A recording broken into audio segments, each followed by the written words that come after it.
3, 2, 1.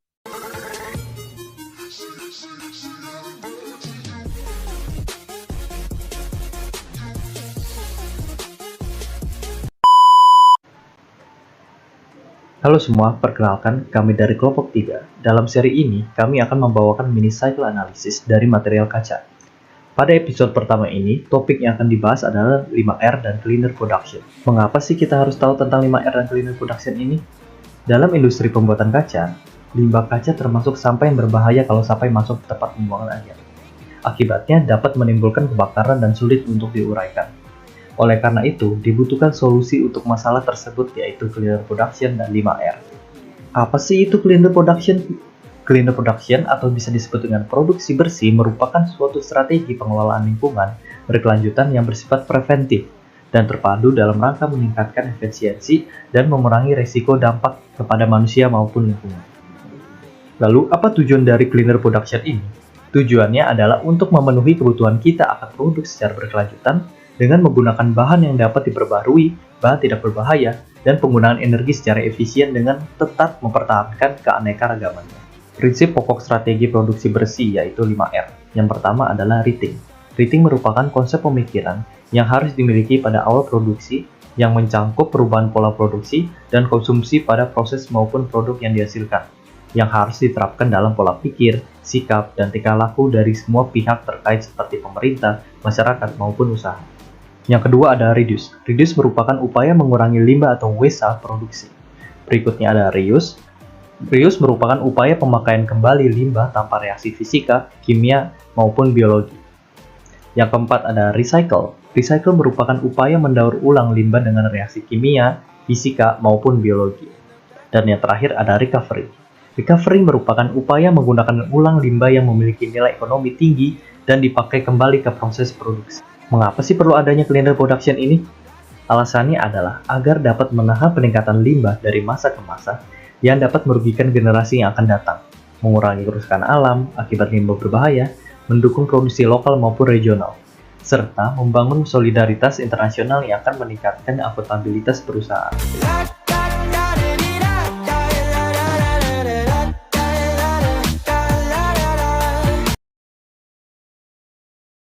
Kementerian Lingkungan Hidup dan Kehutanan mencatat, Indonesia menghasilkan sampah sebanyak 21,88 juta ton pada tahun 2021. Jumlah itu menurun sebanyak 33,33% dibandingkan pada tahun sebelumnya, yaitu sebanyak 32,82 juta ton.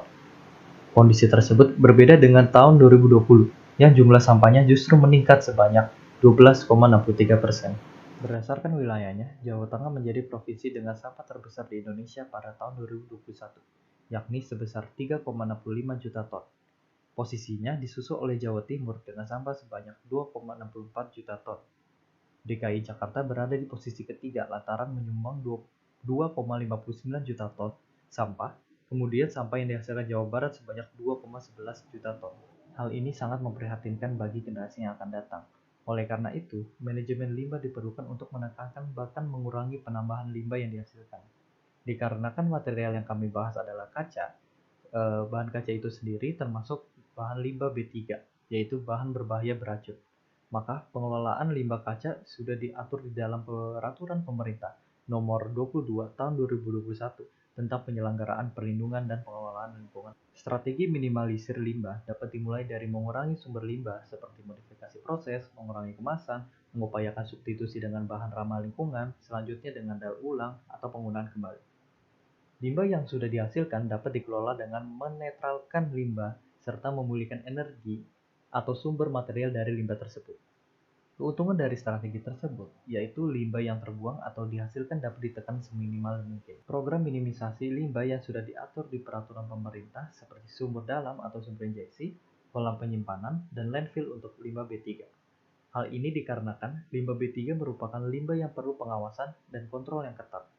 Namun, ada alternatif lain yang lebih baik daripada hanya meminimum limbah tersebut, yaitu dengan teknologi bersih atau mengganti dengan bahan-bahan yang ramah lingkungan dan energi.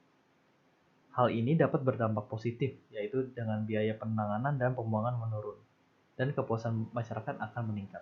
Ada 4 teknik yang dapat diterapkan dalam mereduksi limbah, yaitu yang pertama ada inventory management, Yang kedua ada production process modification, yang ketiga ada volume reduction, dan yang keempat ada recovery. Inventory management pada dasarnya mengontrol bahan baku yang dipakai. Production process modification yaitu modifikasi proses yang dapat mengurangi limbah terbuang. Volume reduction yaitu mengurangi atau memisahkan beberapa aspek dalam produksi agar memudahkan proses selanjutnya. Dan yang terakhir adalah pemulihan atau recovery limbah. Contohnya adalah perusahaan yang berperan dalam pengelolaan limbah, yaitu perusahaan PT ARA Environmental Indonesia atau bisa disingkat ARA. Perusahaan ini merupakan salah satu perusahaan pengelolaan limbah B3 yang memiliki izin dari pemerintah untuk berperan sebagai 3 di antara 5 pihak yang terkait dalam proses pengelolaan limbah B3, yakni sebagai pengangkut, pengumpul, dan pengelola limbah B3.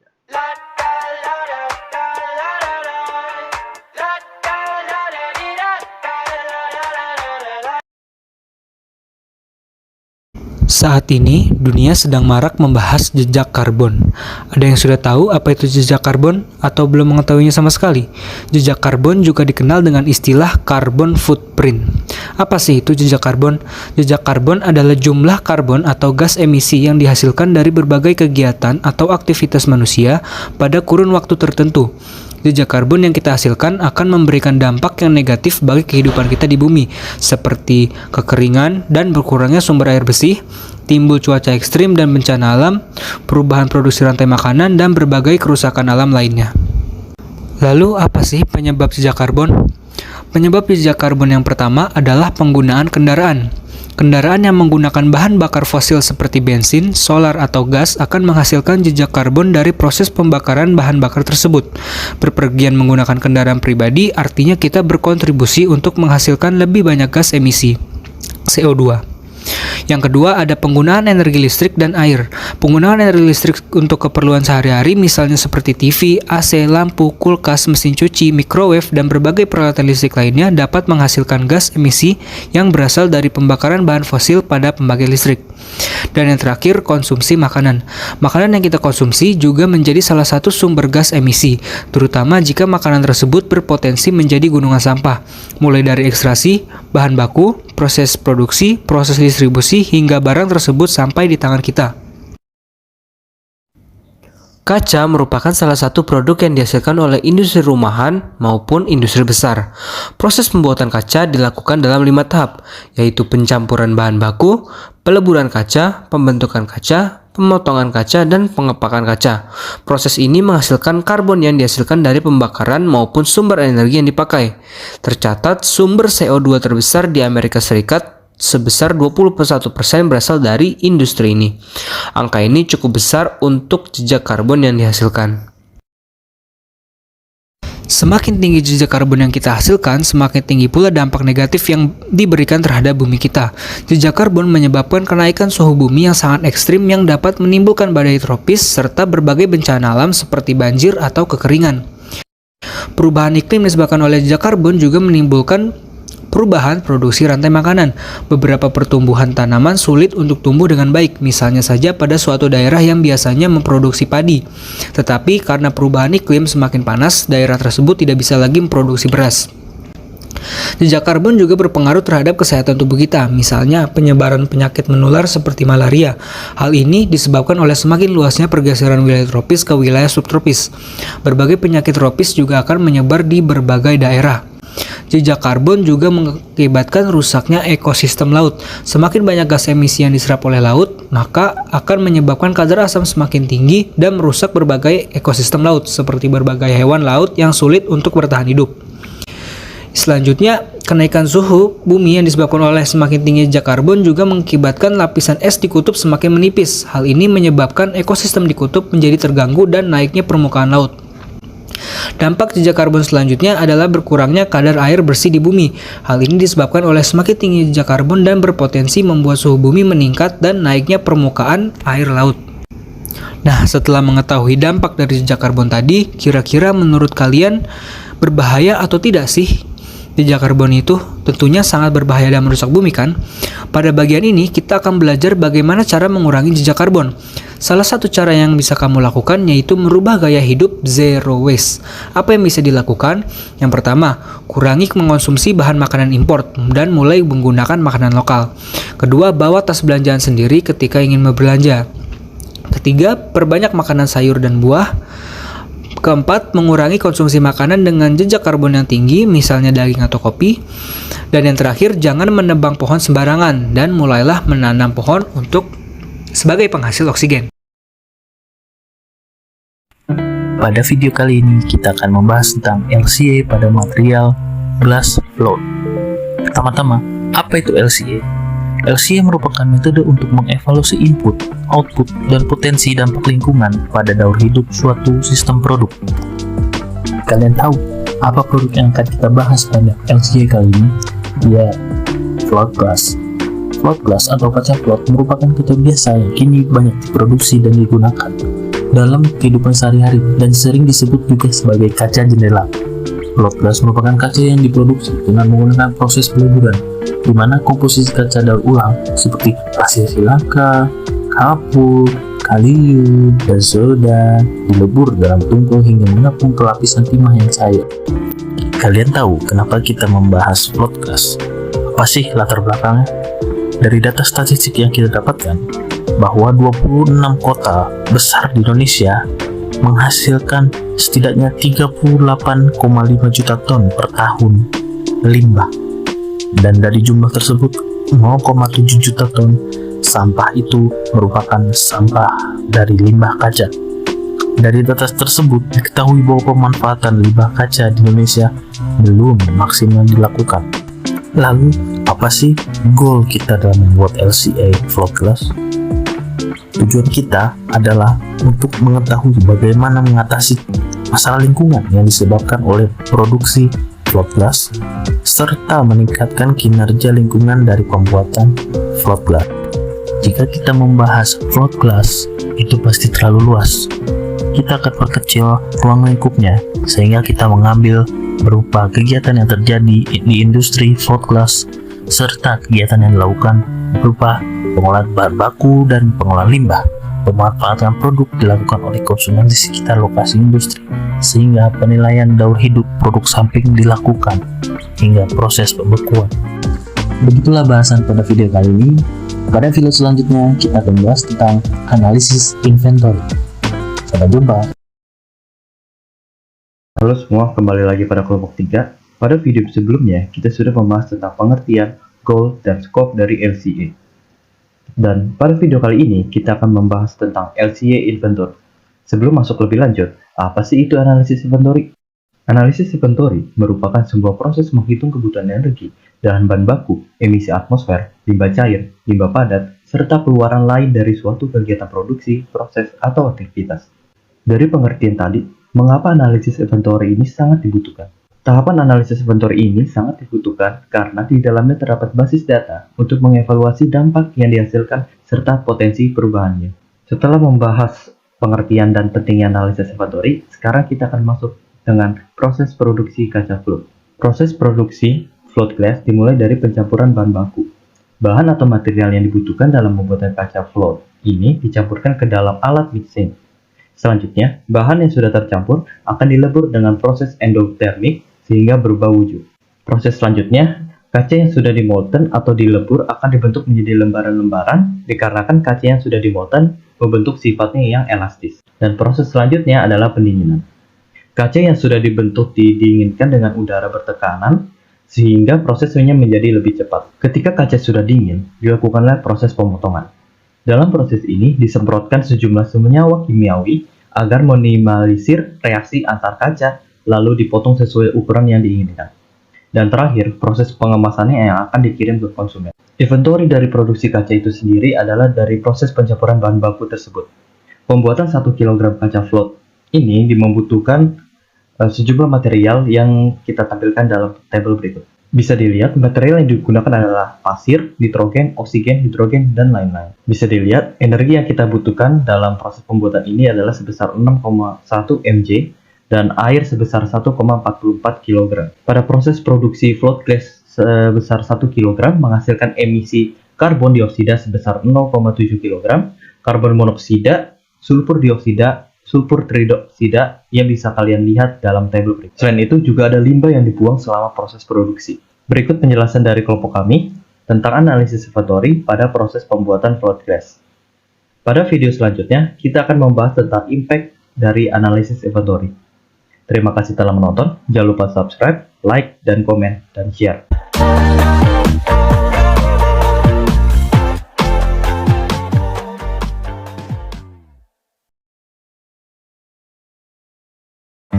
Halo semuanya, pada video sebelumnya kita telah membahas mengenai analisis inventory.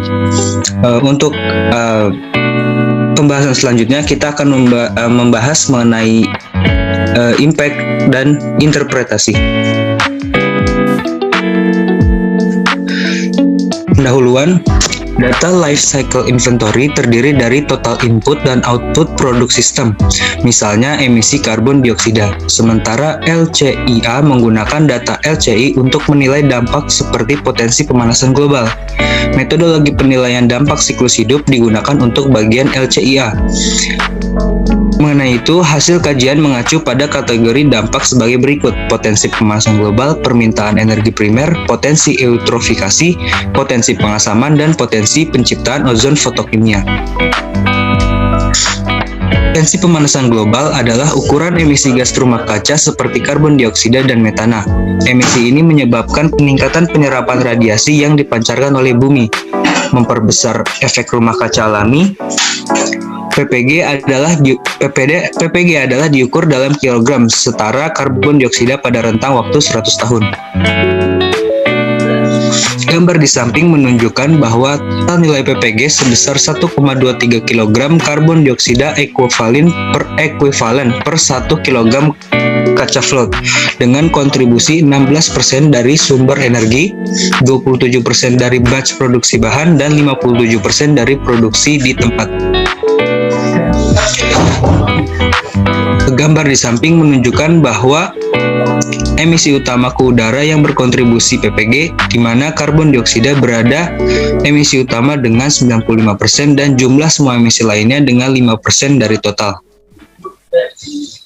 Untuk selanjutnya ada PPG dari produksi bahan batch untuk 1 kg kaca float. Menunjukkan bahwa PPG dari produksi bahan batch dengan total 0,33 kg setara karbon dioksida. Hal ini didominasi oleh sodium karbonat dengan 87%, diikuti oleh pasir dengan 7% dan jumlah bahan lain dengan 6%. Yang mana adalah nitrogen, oksigen, batu kapur, dolomit, hidrogen, natrium klorida, dan natrium sulfat. Grafik selanjutnya ada PPG dari sumber energi untuk 1 kg kaca float. Gambar menunjukkan bahwa kontribusi PPG yang berasal dari sumber energi produksi, di mana penyumbang utama adalah power listrik sebesar 62%, diikuti oleh gas alam dengan 29% dan bahan bakar minyak berat dengan 9% dari total. Untuk dampak yang kedua ada permintaan energi primer. Permintaan energi primer mengukur jumlah total energi primer secara langsung, menarik diri dari hidrosfer, atmosfer, atau geosfer atau sumber energi tanpa apapun perubahan antropogenik, termasuk sumber daya tak terbarukan dan terbarukan. Itu permintaan energi primer dinyatakan dalam megajoule dan sebagai nilai kalori bersih. Total nilai PEP adalah 15,62 mg nilai kalori bersih per kilogram float glass. PEP ini termasuk energi terbarukan dan tak terbarukan yang dikonsumsi, meskipun mayoritas PEP berasal dari energi tak terbarukan seperti fosil. Dari total 0,2 mg berasal sumber daya terbarukan dan 15,3 megajoule berasal dari sumber daya tak terbarukan dengan 2% dan 98% masing-masing. Grafik di samping menunjukkan total PEP untuk 1 kg kaca float. Gambar menunjukkan bahwa 25% dari PEP diperlukan untuk produksi bahan batch dan 75% dibutuhkan untuk sumber energi. Grafik selanjutnya merupakan PEP dari produksi bahan batch untuk 1 kg kaca float. Menunjukkan bahwa PEP dari produksi bahan batch didominasi oleh produksi natrium karbonat sebesar 80%, diikuti dengan produksi pasir 11%, jumlah dari bahan lain, dolomit, hidrogen, nitrogen, batu kapur, natrium klorida, natrium sulfat, dan oksigen, menyumbang 9% dari total. Grafik selanjutnya merupakan PEP dari sumber energi untuk 1 kg kaca float. Menunjukkan bahwa PEP dari sumber energi, kontributor utama adalah produksi dari gas alam sebesar 58%, diikuti oleh produksi listrik sebesar 22% dan minyak bakar berat produksi dengan 20%. Untuk yang selanjutnya, dampak yang selanjutnya ada potensi eutrofikasi. Potensi eutrofikasi adalah ukuran emisi yang menyebabkan efek eutrofi atau kelebihan gizi di lingkungan.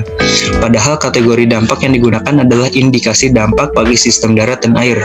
Eutrofikasi suatu sistem perairan yang disebabkan oleh input nitrogen dan fosfor yang berlebihan, khususnya perhatian karena ini merangsang pertumbuhan spesies air tertentu yang merugikan ekosistem, khususnya melalui penipisan oksigen terlarut. Potensial eutrofikasi adalah dinyatakan sebagai kilogram setara fosfat. Grafik tersebut merupakan total PE untuk 1 kg kaca float, menunjukkan bahwa total nilai PE adalah 8,81 pangkat 10